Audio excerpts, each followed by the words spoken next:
एक गांव में मनोहर अपनी पत्नी और अपनी बूढ़ी माँ के साथ रहता था।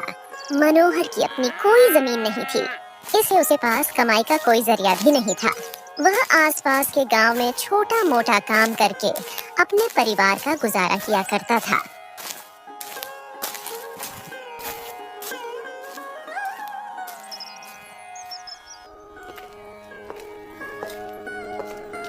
बेटा मनोहर, आज दिन भर कैसा रहा? क्या कोई काम मिला? हाँ माँ, आज पास के गांव में खेत में काम मिला था। थोड़ा सा पैसा कमाया, लेकिन ये रोज का नहीं है। सोच रहा हूँ कि कब तक ऐसे चलेगा। कोई स्थायी काम होता तो अच्छा होता। तुम दिन भर इतनी मेहनत करते हो, पर फिर भी कमाई पूरी नहीं होती। घर का खर्चा दिन प्रतिदिन बढ़ता जा रहा है।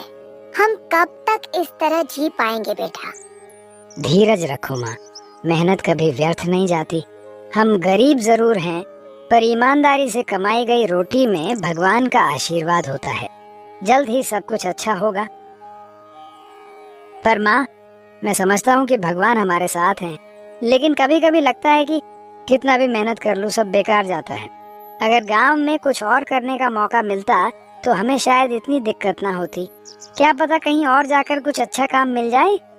बेटा, अवसर खुद चलकर नहीं आते। तुम खुद कोशिश करो, कुछ नया सोचो। हो सकता है कहीं से मदद मिले। भगवान पर भरोसा रखो और साथ ही अपनी मेहनत में कोई कमी मत छोड़ो। तुम ठीक कह रही हो माँ। कल से मैं और काम ढूंढने की कोशिश करूंगा। कुछ ना कुछ रास्ता तो जरूर निकलेगा। मनोहर अगले दिन फिर काम की तलाश में निकल पड़ता है। बड़ी बाजार चलता हूँ, वहाँ शायद काम मिल जाए। ये जंगल वाला रास्ता ले लेता हूँ, इससे जल्दी पहुँच जाऊंगा। ऐसा सोचकर मनोहर जंगल के रास्ते निकल पड़ता है। मनोहर चल ही रहा था कि उसे रास्ते में एक पक्षी जमीन पर पड़ा हुआ दिखता है। जब मनोहर उसके पास जाता है तो वहाँ एक चील घायल अवस्था में पड़ा हुआ था। मेरी मदद करो, कोई मेरी मदद करो, बचाओ कोई मुझे। अरे तुम बोल सकते हो, ये कैसे संभव है? हाँ, मैं एक बोलने वाला चील हूँ। मैं इस जंगलों के रास्ते से गुजर ही रहा था कि तभी इस पेड़ की घनी टहनी से मेरे पंख टकरा गए और घायल होकर मैं नीचे गिर गया। मेरी मदद करो। ठीक है, मैं तुम्हारे घाव को भरने के लिए आसपास कुछ जड़ी बूटियां ढूंढता हूँ। मनोहर जंगल में से कुछ नीम की पत्तियों को तोड़ कर लाता है और उसको अपने हाथों में मसलकर उस चील के पंखों पर लगा देता है, जिससे चील को थोड़ी राहत मिलती है। चील उड़ने की कोशिश करता है, मगर दर्द की वजह से वह उड़ नहीं पाता। तुम्हारे चोट अभी भरा नहीं है, इसलिए शायद तुम्हें अभी उड़ने में दिक्कत होगी। अगर तुम चाहो तो कुछ दिन मेरे घर रुक सकते हो। जब तुम्हारा घाव भर जाए तो तुम चले जाना। इस घायल अवस्था में अगर तुम यहाँ इस जंगल में रहोगे तो यहाँ तुम्हें जंगली जानवर का खतरा हो सकता है। मनोहर की बात मानकर चील उसके साथ चल पड़ता है।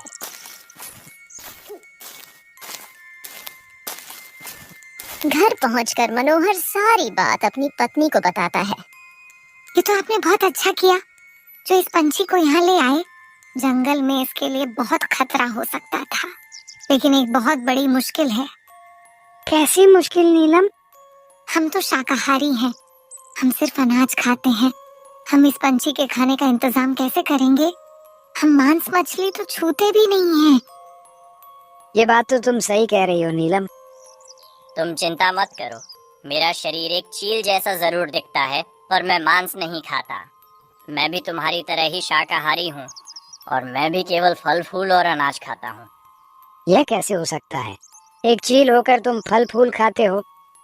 क्योंकि मैं तुम्हारी दुनिया का पक्षी नहीं हूँ, मैं एक दूसरी दुनिया का पक्षी हूँ। बस घूमते घूमते मैं तुम्हारी दुनिया में आ गया था और घायल होकर यहीं गिर पड़ा। हमारी दुनिया में सब शाकाहारी है, कोई भी मांस मछली नहीं खाता। ये तो बहुत अच्छी बात है। अगर तुम्हारी दुनिया जैसी हमारी दुनिया भी होती तो इस धरती पर किसी भी जीव की हत्या नहीं होती।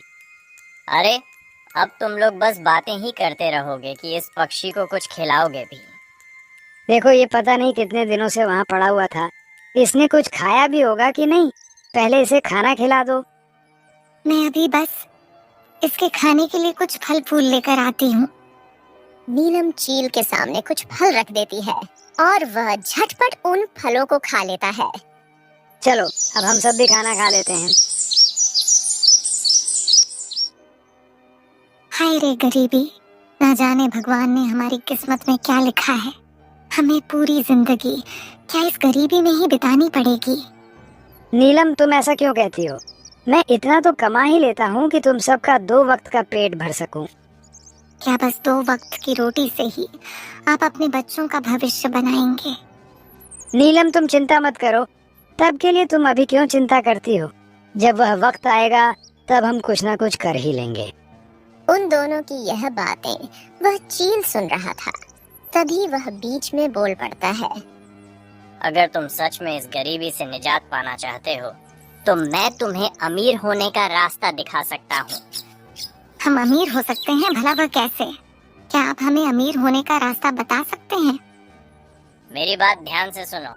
यहाँ से 12 किलोमीटर दूर सत्यपुरम नाम का जंगल शुरू होता है। उस जंगल के अंदर तुम्हें चलते जाना है। जैसे जैसे तुम उस जंगल के अंदर चलते जाओगे तुम्हें वहाँ बहुत सारी बाधाएं आएंगी। अगर तुम उन बाधाओं को पार करके आगे निकल जाते हो तो तुम उस खजाने तक पहुँच सकते हो। लगता है इस पक्षी को भगवान ने हमारे लिए ही भेजा है। तो ठीक है, मैं कल सुबह ही सत्यपुरम के जंगलों के लिए निकल जाऊंगा।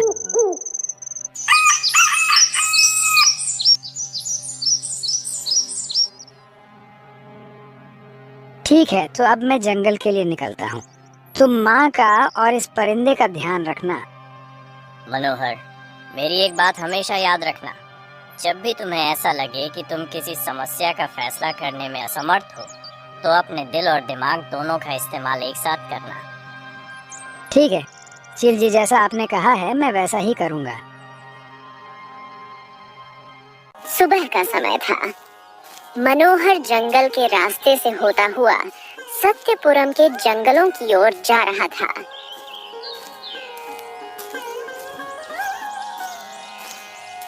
कि चलते चलते वह अचानक रुक गया। उसने सामने देखा तो एक बड़ी सी नदी थी और आसपास कोई नाव नहीं थी। हे भगवान, अब मैं क्या करूं? यहाँ तो नदी पार करने का कोई भी साधन नहीं है और मुझे तो नदी पार करना भी नहीं आता। अब मैं नदी पार कैसे करूँगा? यहाँ आसपास उस पार जाने का कोई दूसरा रास्ता भी नहीं दिख रहा है। मनोहर इतनी बातें कर ही रहा था कि तभी उसके सामने एक राक्षसी आ जाती है। ऐ मूर्ख मनुष्य, तू यहाँ क्या करने आया है? तुझे पता नहीं यहाँ आना खतरे से खाली नहीं है। चला जा यहाँ से, अभी भी समय है। मैं यहाँ खजाने की तलाश में आया हूँ और मैं यहाँ से खजाना लेकर ही जाऊँगा। तो मेरे एक सवाल का जवाब दे। हाँ, मैं आपके सवाल का जवाब देने को तैयार हूँ।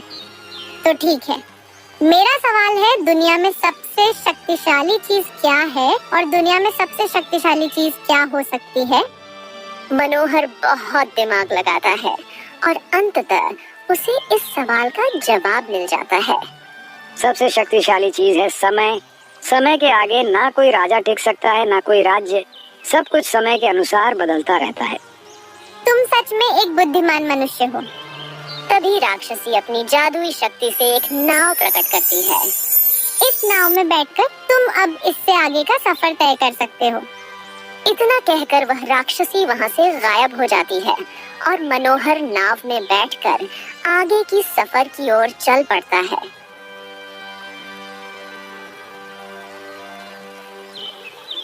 सफर बहुत ही सुंदर था। नाव से उतरकर मनोहर जंगल के उस पार पहुंच जाता है और जंगलों के रास्ते होते हुए बढ़ते जाता है। रास्ते में चलते चलते अचानक वह रुक जाता है। जब वह सामने देखता है उसे एक गुफा दिखाई देती है। वह गुफा के अंदर चला जाता है।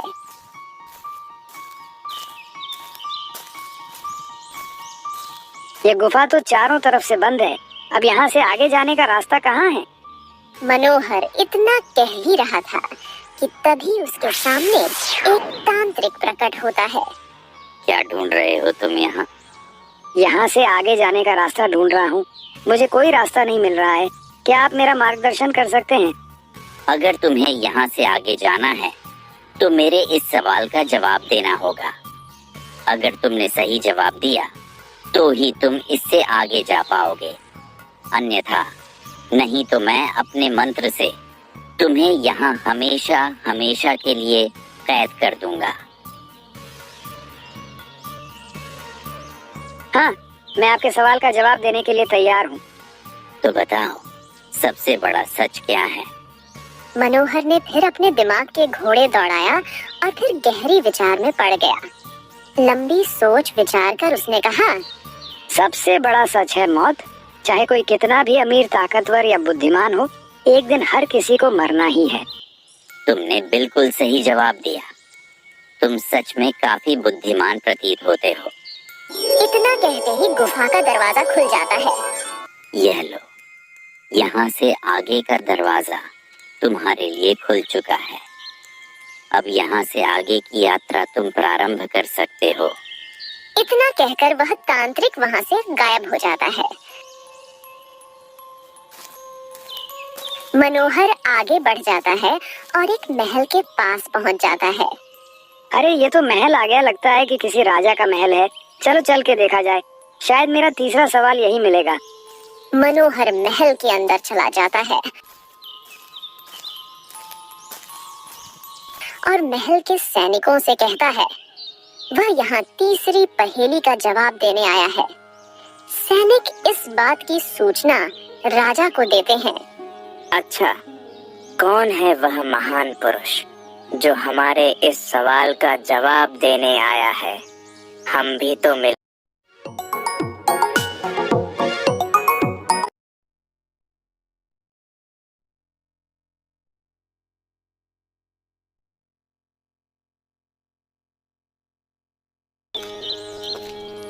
मनोहर को अंदर लाया जाता है। कौन हो तुम? यहाँ आने का तुम्हारा क्या मकसद है? अपना परिचय दो मुझे। महाराज, मैं यहाँ से पश्चिमी सीमा हरिपुर गांव का निवासी हूँ। मैं यहाँ पर आपके सवाल का जवाब देने आया हूँ। मैंने सुना है अगर मैं आपके सवाल का सही जवाब दूंगा तो आप मुझे उपहार देंगे। महाराज, मुझे उपहार की बहुत जरूरत है। मैं बहुत गरीब हूँ और मेरे पास कमाई का कोई जरिया भी नहीं है, इसलिए मैं चाहता हूँ कि मैं आपके सवाल का जवाब दूं। सबसे पहले तुम मुझे यह बताओ कि तुम्हें यहाँ का पता कैसे मिला? महाराज, यहाँ का पता मुझे एक चील ने बताया था। वह कोई मामूली चील नहीं है, बल्कि कोई बोलने वाला चील है। उसी ने मुझे यहाँ का पता बताया है। अच्छा, तो बताओ, अगर तुम्हें अपने जीवन में केवल एक बार किसी एक चीज को चुनने का मौका मिले, धन, प्रेम या ज्ञान, तो तुम क्या चुनोगे? मनोहर सोच में पड़ जाता है। उसको इस पहेली का जवाब नहीं सूझ रहा था। फिर मनोहर को चील की कही हुई बातें याद आती हैं। जब भी तुम्हें ऐसा लगे कि तुम किसी समस्या का फैसला करने में असमर्थ हो, तो अपने दिल और दिमाग दोनों का इस्तेमाल एक साथ करना। मनोहर आंखें बंद करता है और अपने सवाल का जवाब ढूंढने में लग जाता है। थोड़ा सोच विचार कर मनोहर आंखें खोलता है। मैं ज्ञान चुनूंगा, क्योंकि ज्ञान से ही मैं सही रास्ता और उद्देश्य को समझ पाऊंगा। प्रेम और धन भी सही तरीके से तभी मिल सकते हैं जब मेरे पास ज्ञान हो। मनोहर के जवाब से राजा बहुत प्रभावित होता है। वाह मनोहर, तुम तो सच में बहुत ही ज्यादा बुद्धिमान और धैर्यवान व्यक्ति हो। मैं तुम्हारे जवाब से प्रभावित हुआ।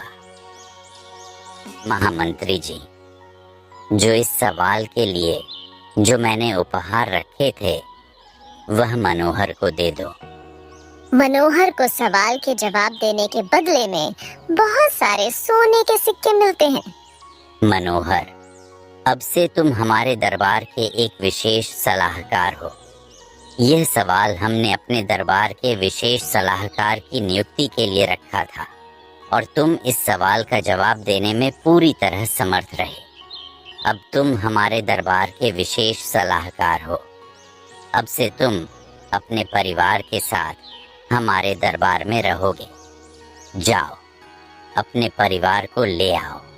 धन्यवाद महाराज आपका, बहुत बहुत धन्यवाद जो इस गरीब को आपने इतना सम्मान दिया। उन सोने के सिक्कों को लेकर मनोहर अपनी गांव की ओर निकल पड़ता है। गांव पहुंचकर वह सारी बातें अपनी पत्नी नीलम को बताता है। जी, अब तो हम धनवान बन जाएंगे, अब हमारी भी गरीबी दूर हो जाएगी। आखिरकार राज दरबार में आपको काम जो मिल गया है। हाँ नीलम, अब मैं तुम्हारे सारे सपने सच करूंगा। अच्छा मनोहर, तो मैं चलता हूँ। मेरी चोट भी अब ठीक हो गई है। अब मुझे वापस अपनी दुनिया में जाना चाहिए। वहाँ मेरे परिजन मेरी राह देख रहे होंगे, मेरे लिए परेशान हो रहे होंगे। तुम दोनों खुशी से अब राज दरबार में अपना जीवन गुजारना। दोनों चील का शुक्रिया अदा करते हैं और फिर वह चील वहां से उड़ जाता है।